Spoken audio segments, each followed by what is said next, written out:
If you're new around here, I'm Josiah Fuller. I'm the family minister, so I'm usually not up here, but I was given this opportunity as Steve is just finishing up his healing of his knee surgery, and he'll be back next week, which is exciting for all of us. And I thought it would be a really neat opportunity to get Alex up here with us. Alex is one of our deacons, and he's been kind of put over our small group ministry. He's our Discipleship Group Guy. If you want to tell them about your other work, that would probably be good too. Go ahead. Sure. Excuse me. I've had experience working as a discipleship group guy for several years now, with specifically in college campus ministry downtown and IUPUI, soon to be all the colleges separate. But anyway, yeah. So I do campus ministry. I've grown up in the church. Dad's a pastor, and so I've always been very involved in church life. Love it. Love the church, and so I'm just excited to be able to have this opportunity to love the church here in Southport. Yes, and we're really glad to have you. So we're going to be talking, brace yourselves, about discipleship. Now, that's a word that we've been throwing out a lot. The church always throws that word out a lot, but we, especially in the last year, we really wanted the eldership here made discipleship kind of the theme of 2023, and we want to continue that theme because discipleship, the more we look into it, it's kind of what everything's about. But I can understand from my younger years and trying to look from other people's perspective, discipleship, that's a really churchy word. You don't really hear the word discipleship a lot outside of the church. And so if you're just coming into church, or if you've been in church for a while, you still might have a little bit of, a little fear, a little confusion. It can be an intimidating word because it can be defined in a lot of different ways, I think. So part of why we're up here is to try to clarify what we're talking about with discipleship. Yeah, and to your point, there's so many different ways that it gets presented, and often we get very overcomplicated with it. And there's, what's the saying, you get paralysis by analysis, right? We're trying to find the right way, we get intimidated, and then we end up spinning our wheels in the mud and then not really walking through it. Yeah. So we're hoping to paint a clearer picture of what discipleship is, and what we're going to do to hopefully accomplish that is look at two sets of relationships, because in its essence, that's what discipleship is. It's relationship, and I think sometimes we can miss that. So we're going to be looking at one relationship from the Bible, Jesus and his relationship with his disciple, the Apostle John, and then we're also going to be looking at our relationship. Yeah, and so, like you said, Jesus is always a great place to start, so let's start there. All right. So one thing that we always want to keep in mind when we're talking about Jesus, and as Christians, we're called to follow Jesus. But if you look around, that can look a lot of different ways, and you can get a lot of different ideas of what it means to follow Jesus. So one principle that I'd like to invite us to consider is that you can't separate the teachings of Jesus, what we learn to do, from the methods of Jesus, how he did it, and still expect the results of Jesus. You can't separate the teachings of Jesus from the methods of Jesus and expect the results of Jesus. And we, as much as we can, want to have the results that Jesus had in his ministry. That's the example that he set for us. And so that's what we're trying to accomplish is let's not separate what Jesus said and just let's take that and make whatever we want from it, but let's see how Jesus accomplished what he taught us to do. Yes, so as we jump into Scripture, we're going to look at really the method Jesus used for discipleship, which is relationship. It's not just being a buddy, but he's being purposeful with his buddy. So as we read, kind of follow along and and look for how John is being called to kind of three aspects: to follow Jesus, to be changed by Jesus, and then to be on mission for Jesus. So we're going to begin in Luke 5, 1 through 11. One day, as Jesus was standing by the lake of Gennesaret, the people were crowding around him and listening to the word of God. He saw at the water's edge 2 boats left there by the fishermen who were washing their nets. He got into one of the boats, the one belonging to Simon, and he asked him, "Go ahead, put out a little bit from shore." Then he sat down and he taught the people from the boat. When he had finished speaking, he said to Simon, "Put out into the deep water and go ahead and let down your nets for the catch." And Simon answered, "Master, we've worked hard all night and we haven't caught anything, but because you say so, I will let down the nets." And when they had done so, they caught such a large number of fish that their nets began to break. So they signaled for their partners in the other boat to come and help them. And they came and they filled both boats so full that they began to sink. And when Simon Peter saw this, he fell at Jesus' knees and he said, "Go away from me, Lord. I am a sinful man."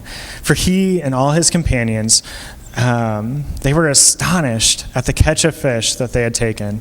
And so were James and John, the sons of Zebedee, Simon's partners.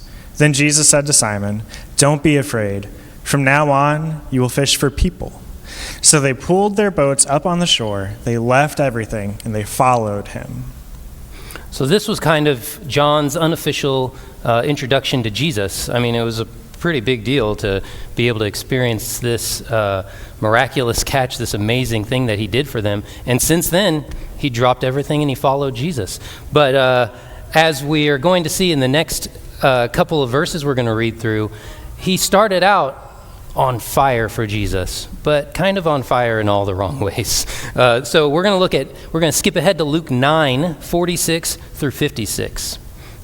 Okay, an argument started among the disciples as to which of them would be the greatest. So first of all, let's try to look at this and see.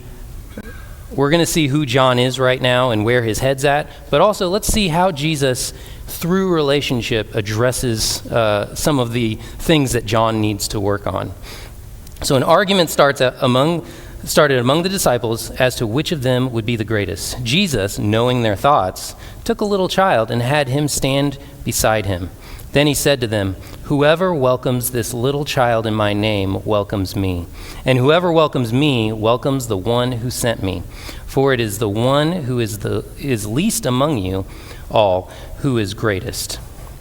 Okay, so right away we're seeing that John is engaged in these silly arguments. We call them silly, but in any other context, trying to fight for a position and get more authority and be considered greater than others, that's what you would expect. But we know, because we've been part of the church, or we know the reputation of the church, that's not really something you look for in the church. They didn't know that. They still had this old idea of Jesus' kingdom being this powerful thing that was going to come in and take over, and they were going to be powerful because they were right next to the master, the new king. All right, so we skip down. Well, we don't even skip. We just go to the next verse here. "Master," said John, "we saw someone driving out demons in your name, and we tried to stop him because he is not one of us." "Do not stop him," Jesus said, "for whoever is not against you is for you." So again, we see John is trying to accomplish Jesus' mission, but with his own ways, with his own plans.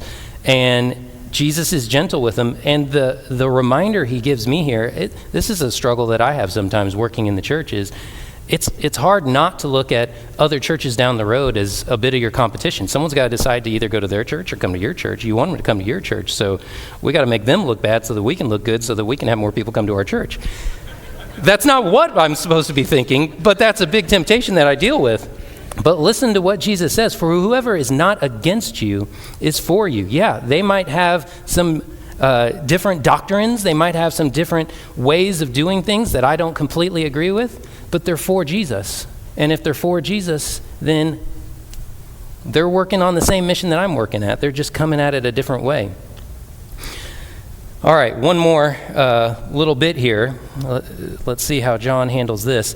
As the time approached for him to be taken up to heaven, Jesus resolutely set out for Jerusalem, and he sent messengers on ahead, who went into a Samaritan village to get things ready for him. But the people there did not welcome him, because he was heading for Jerusalem. When the disciples, James and John, saw this, they asked, "Lord, do you want us to call fire down from heaven to destroy them?" But Jesus turned and rebuked them. Then he and his disciples went to another village.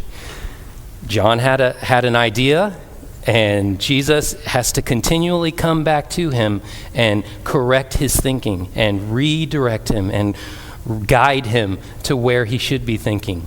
And Jesus isn't going to be able to accomplish this with him if he's not in a continual day-to-day relationship with him. If Jesus isn't there by his side when he gets these crazy ideas, he can't correct him like that. Jesus was gentle and patient with his boys, his disciples, but at times he had to be harsh with them, and he could do that because of the relationship that they had.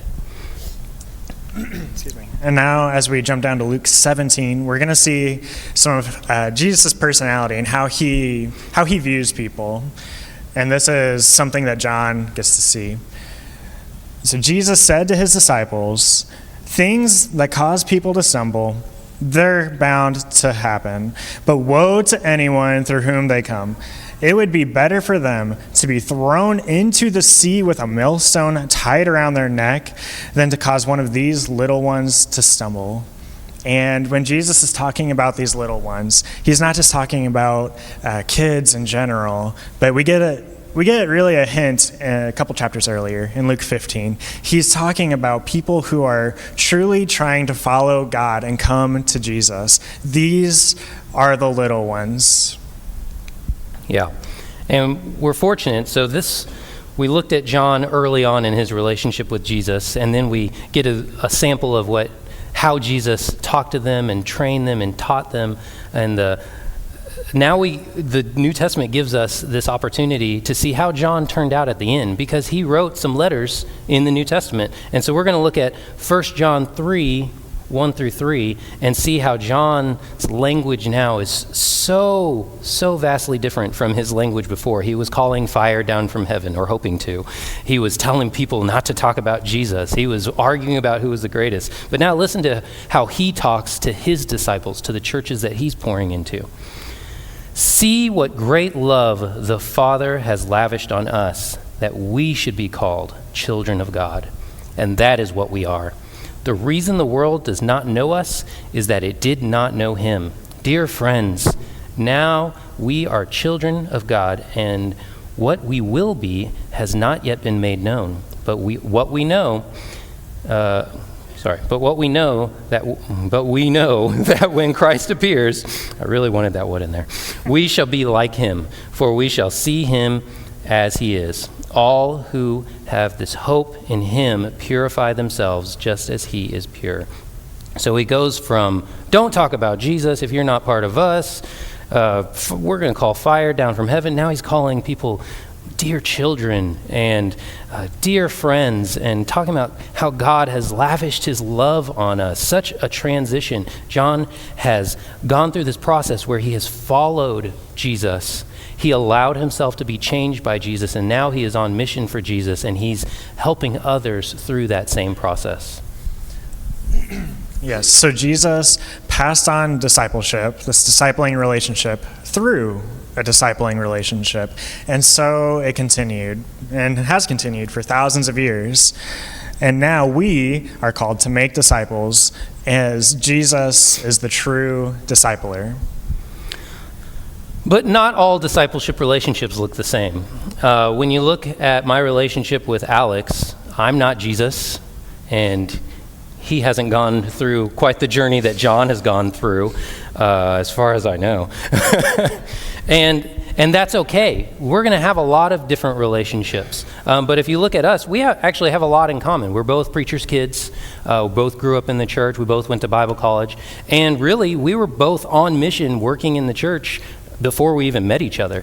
And so when we came in together, we just kind of came in together. There wasn't a lot of that over and under and let me lead you and teach you everything I know and you can come under my wing. We didn't have that. I do benefit from your sage wisdom, though. Well, thank you. So when I look at my life, I went through this process too. I chose to follow Jesus, and Jesus put people in my life to help me do that. For me, it was my parents.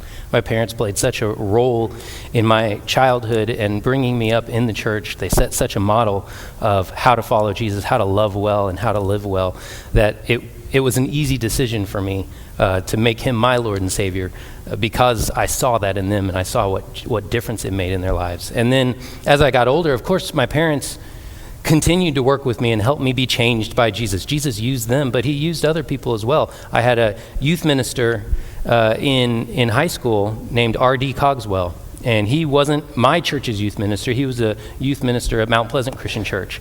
But at my church, we had been going through youth ministers, probably a new one every year. And so we got involved in 2 youth groups. The few kids that were in my group also started going to Mount Pleasant. We'd drive a half hour every Sunday night to go to youth group with them.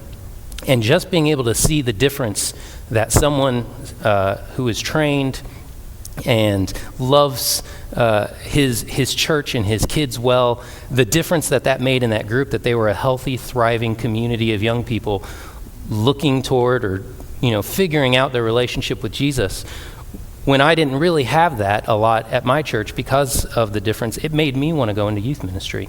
And later on, in my college days and early ministry days, working with my uncle, he really pushed me in a lot of ways to step out of my comfort zone. I'm an extremely shy person by nature, so doing this stuff is terrifying, but it's a lot less terrifying than it used to be because he would push me, and I knew, that's something that I need to do. That's a part of what it is to go into ministry.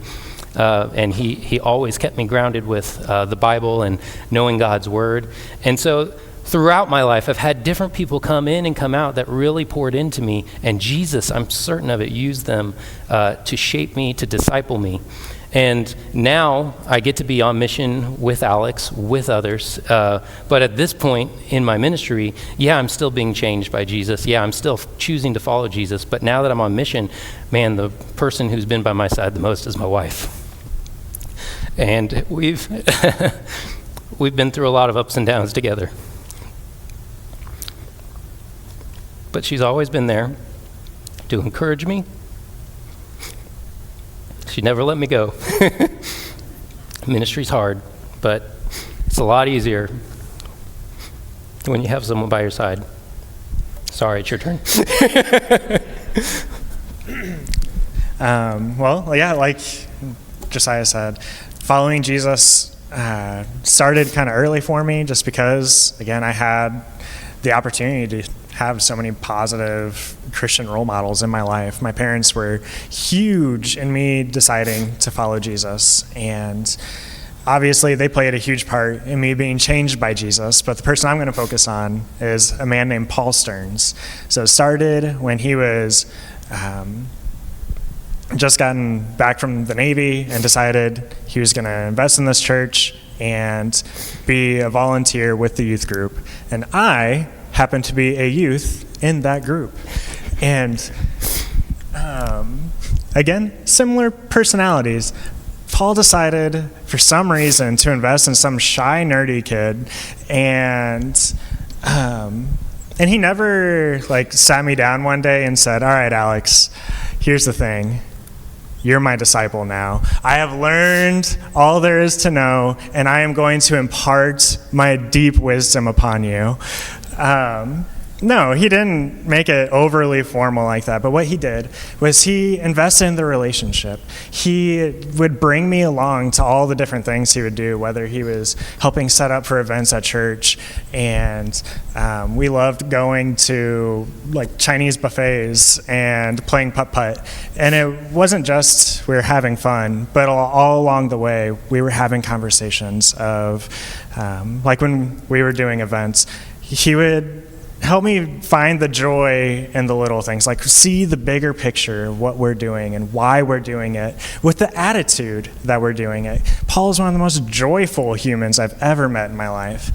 And I don't know if you guys had this when you were teens.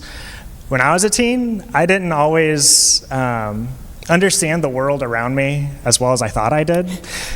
But Paul, through our hibachi grill lunches and our putt-putt days, would find ways in his own unforced, just naturally relational way to let me in and know what God is doing and help open my eyes to that. He cultivated in me, as I look back now, I realize he was cultivating my heart to be in a way where I can be changed even more by Jesus and be on mission with Jesus.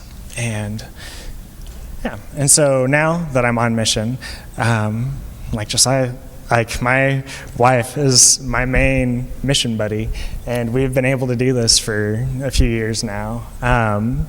Whether it's with campus ministry or with other churches in the past as well, and our church now, like even this morning, we got to go and start walking through Psalm 119 with the teens and talk all about the law. It's a beautiful thing. But yeah, and so just being able to be on mission with Sarah, because I've had people in my life who relationally brought me to a place where I want to follow Jesus, where I can be changed by Jesus, and now I'm on mission for Jesus. And yeah, and then because we got to be all those steps ahead of time, when I met Josiah, like he said, we got to just jump in on mission together.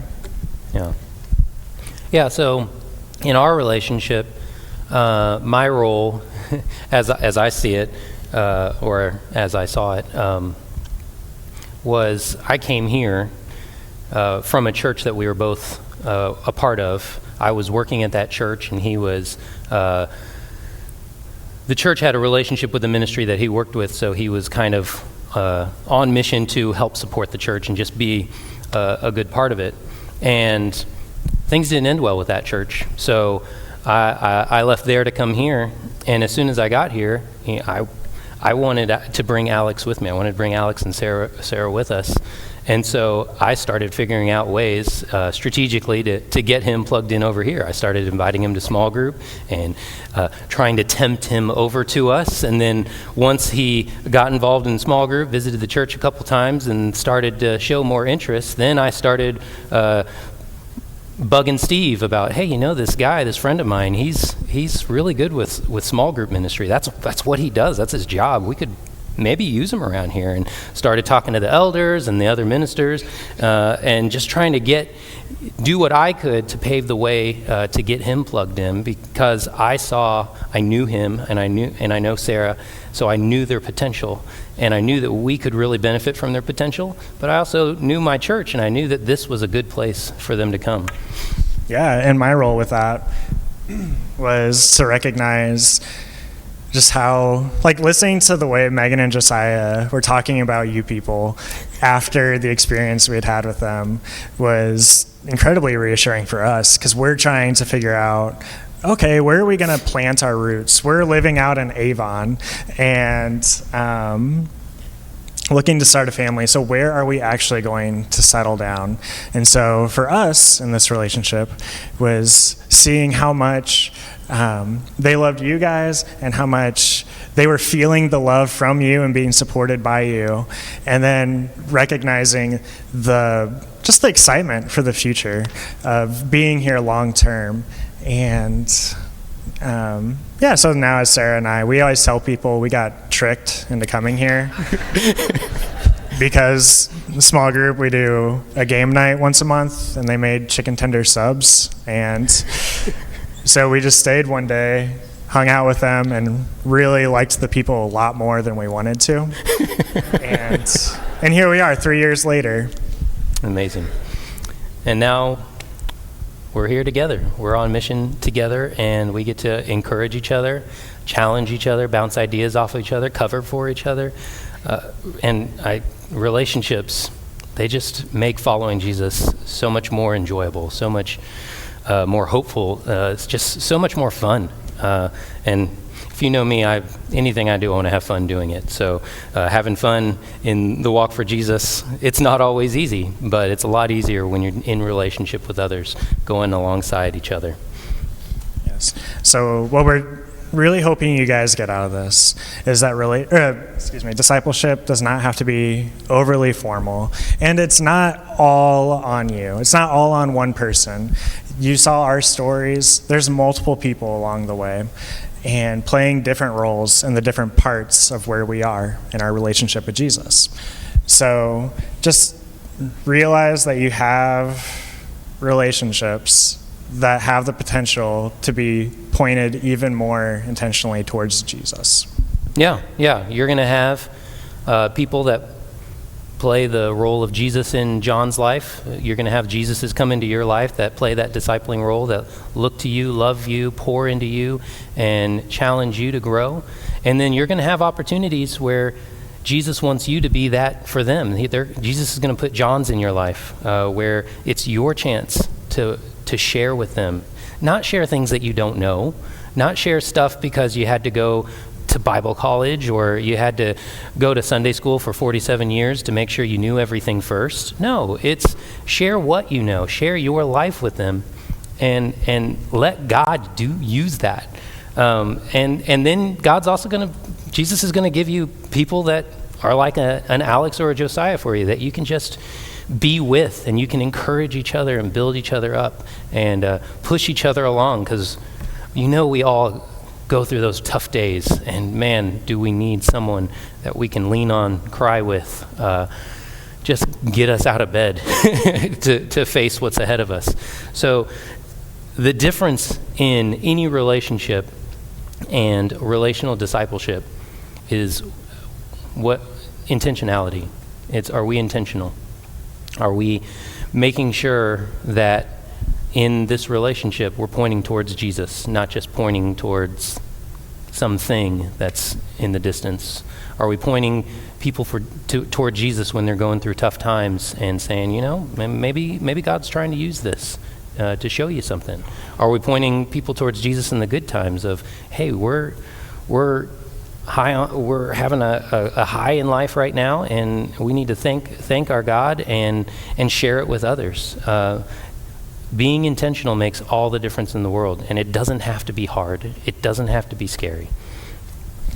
Yes. So as you go out, remember, in any discipling relationship, there's three parts. There's our part, there's the other person's part, and there's God's part. We can only control our part as we trust God to do his part and pray for the other person to follow along.